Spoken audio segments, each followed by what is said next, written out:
yang namanya perselingkuhan, bohong, menikah, siri di belakang istri sah, itu bukan syariat, itu pelanggaran moral yang dibungkus agama. Insanul Fahmi akhirnya buka suara dan memberikan klarifikasi tegas mengenai hubungannya dengan Inara Rusli. Menyangkal narasi yang menyebut kedekatan mereka berawal dari lingkungan kajian agama atau dijodohkan oleh Ustadz. Dalam podcast Dr. Richard Lee, Fahmi menjelaskan bahwa hubungan tersebut murni berawal dari urusan profesional pada Juli 2024 untuk membahas pengembangan bisnis. Fahmi mengaku terkesan bukan karena godaan melainkan kelembutan, intonasi, dan pemahaman agama yang ia temukan pada Inara. Ia secara gamblang menyebut Inara sebagai wife material yang ia rindukan dalam komunikasi rumah tangganya.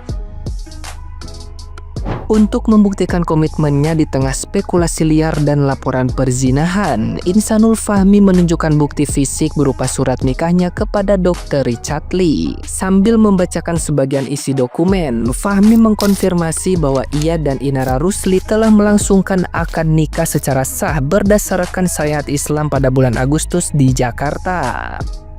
Pengakuan Fahmi ini memberikan sudut pandang baru yang tegas dalam drama rumah tangga, mengubah narasi dari hubungan terlarang menjadi ikatan pernikahan resmi. Nah, gimana nih menurut netizen yang terhormat? Silahkan berkomentar ya.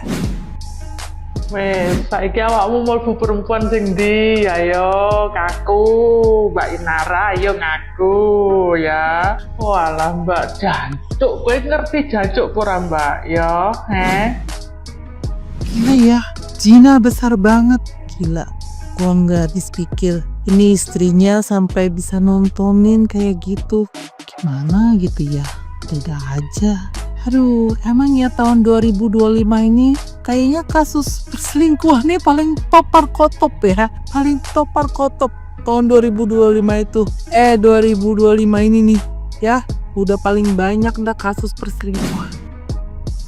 Saya menduga Inara Rusli awal-awal kenalan sama suami Mawar tersebut, dia tidak tahu sudah punya istri. Mungkin sudah tergoda, lama-lama sudah tahu. Karena Mawar ini dia memohon-mohon supaya di sosial media dibikin ada fotonya gitu, supaya suaminya tidak lajang. Berarti memang suaminya ini, karena istrinya Mawar ini bilang tak apa-apa ditutup mukanya, yang penting udah ada orang tahu udah bersuami istri.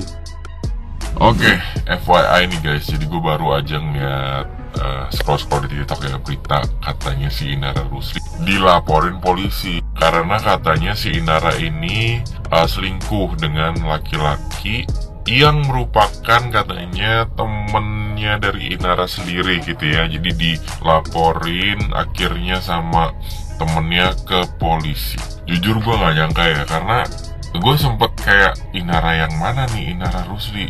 Jangan-jangan yang mantannya si Virgon itu, dan ternyata bener guys. Padahal kasusnya, kalian masih ingat, dia bercerai sama Virgon karena Virgon selingkuh. Sekarang dia malah selingkuh, gak tanggung-tanggung, dari bercadar, buka cadar, sampai akhirnya selingkuh buka-bukaan dah tuh. Benar kata emaknya si Virgon ya, di salah satu acara di TV, dia bilang bahwa kalau seandainya lo mau nakal, lo mau jahat, itu sekalian aja, jangan kaki satu di air, kaki satu di darat gitu. Kalau mau nyemplung sekalian. Ternyata ya, korban bisa jadi pelaku juga guys. Kayak kasus ini nih, si Inara jadi selingkuhan. Bener gak sih? Mari kita bahas. Kita coba guys komen orang-orang yang udah nonton podcastnya Densu. Si istri sahnya udah ada di podcastnya Densu guys. Bayangin aja ya, dia baru kenalan bulan Juni atau Juli, tapi udah ada video begituannya di bulan Agustus guys. Apa nggak ngebingungin nih, dia itu kan sempet pakai cadar ya, Tapi kok kayak nggak ngerti dah gue. Nah gitu ya, si istri sahnya juga bilang kalau ada videonya selama 2 jam guys. Gila, bayangin segacor apa itu.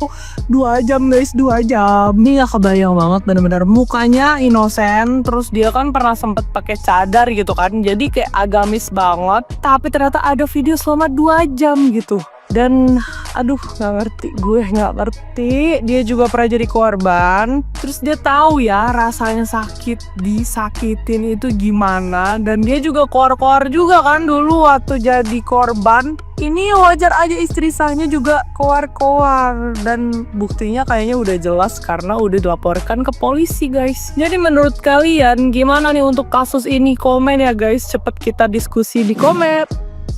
Lagi-lagi agama yang disalahkan, lagi-lagi agama yang dijadikan kambing hitam, lagi-lagi Tuhan dan takdir yang dijadikan sebagai tameng atas kelalaiannya. Saya nggak tahu si Inara Rusli itu belajar agama di mana, gurunya siapa, entah Gus atau bukan. Tapi si Inara Rusli udah nikah siri dengan suaminya Wardhanita Mawar dan ayat poligami yang dijadikan sebagai tameng atas pembenaran perselingkuhannya. Pantasan saja udah berani selayaknya hubungan suami istri. Video ini sekalian saya tujukan kepada Inara Rusli dan 2 gurunya termasuk teman Gus-Gusnya yang mungkin merestui agar Inara Rusli menikah siri dengan suami orang tanpa sepengetahuan istri sah dengan dalil poligami.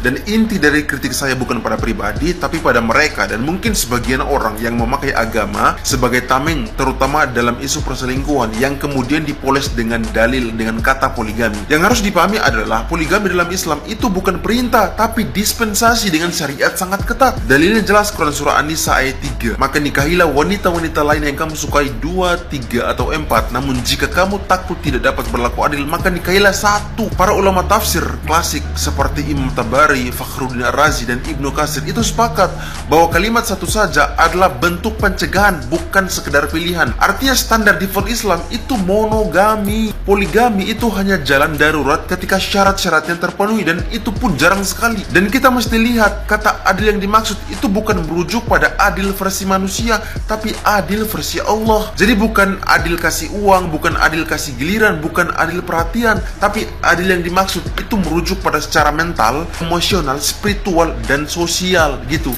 Allah berkata apa? Kamu tidak akan mampu berbuat adil di antara istri-istrimu meskipun kamu sangat ingin. An-Nisa 129. Artinya ayat itu adalah tamparan bagi laki-laki yang mau berpoligami. Bahkan kalau kamu ingin adil sekalipun, kemungkinan besar kamu nggak sanggup. Jadi bagaimana mungkin bisa seseorang yang berbohong, selingkuh, dan menipu istri pertama tiba-tiba mengklaim mampu adil? Itu kontradiksi fatal. Para ulama kontemporer menyebut bahwa poligami yang merusak hak istri pertama adalah haram hukumnya. Karena ada unsur kebohongan, ada unsur pengkhianatan, dan merusak maqasid syariah, yaitu menjaga hubungan keluarga. Jadi mau klaim pembenaran nikah sirih dengan dalil poligami itu gugur ketika caranya penuh dusta. Bahkan Imam Syafi'i dan Imam Malik itu mengatakan poligami itu boleh tapi makruh jika berpotensi melukai. Bahkan Umar sekalipun itu pernah membatalkan poligami seseorang lelaki yang tidak mampu berlaku adil. Artinya dari dulu Islam sangat ketat. Jadi untuk siapapun yang memakai dalil poligami untuk menutupi perselingkuhan, termasuk artis, influencer, atau bahkan guru-guru agama yang merestui hubungan di belakang istri sah, ketahuilah bahwa kalian sedang merusak rumah tangga dan merusak ajaran Islam itu sendiri. Poligami itu bukan hak pribadi. Poligami adalah amanat berat yang syaratnya hampir mustahil dipenuhi gitu. Dan yang namanya perselingkuhan, bohong, menikah siri di belakang istri sah, itu bukan syariat, itu pelanggaran moral yang dibungkus agama. Masih dinafkahi dan dicintai, tapi diam-diam juga diselingkuhi. Bunda pernah nggak merasakan masih dinafkahi, masih dicintai, masih dipeluk seperti biasa, tapi di belakang ternyata suami punya wanita lain. Rasanya seperti hidup berdampingan dengan kebohongan yang erat. Beberapa waktu lalu ada seorang klien Bunda Dewi, wanita mapan, sukses, cantik, semua kebutuhan suaminya beliau penuhi. Tapi belakangan sikap suaminya berubah halus. Bukan kasar, bukan menjauh, justru terlalu baik, terlalu perhatian, terlalu manis. Biasanya kalau pria sudah berselingkuh, Ada dua tipe. Yang pertama, jadi dingin. Yang kedua, pura-pura semakin sayang agar kesalahannya tidak ketahuan. Dan suami beliau termasuk tipe kedua. Gadget dikunci, sering keluar rumah dengan alasan pekerjaan, tapi selalu pulang membawa hadiah mahal. Seolah-olah semua kebaikannya itu untuk menutupi seseorang yang sedang ia jaga di belakang. Ketika beliau akhirnya konsultasi, barulah terlihat bahwa sang suami sudah terjebak hubungan emosional dengan wanita yang jauh lebih muda. Wanita itu bukan butuh cinta, tapi butuh kenyamanan dan materi yang suaminya punya. Untuk kasus seperti ini, Bunda Dewi biasanya memberikan dua langkah. Pertama, ikhtiar batin agar suami terlepas dari energi negatif wanita itu. Kedua, menggunakan sarana spiritual pengikat hati agar cinta suami kembali lurus hanya kepada istri sahnya, bukan kepada selingkuhan.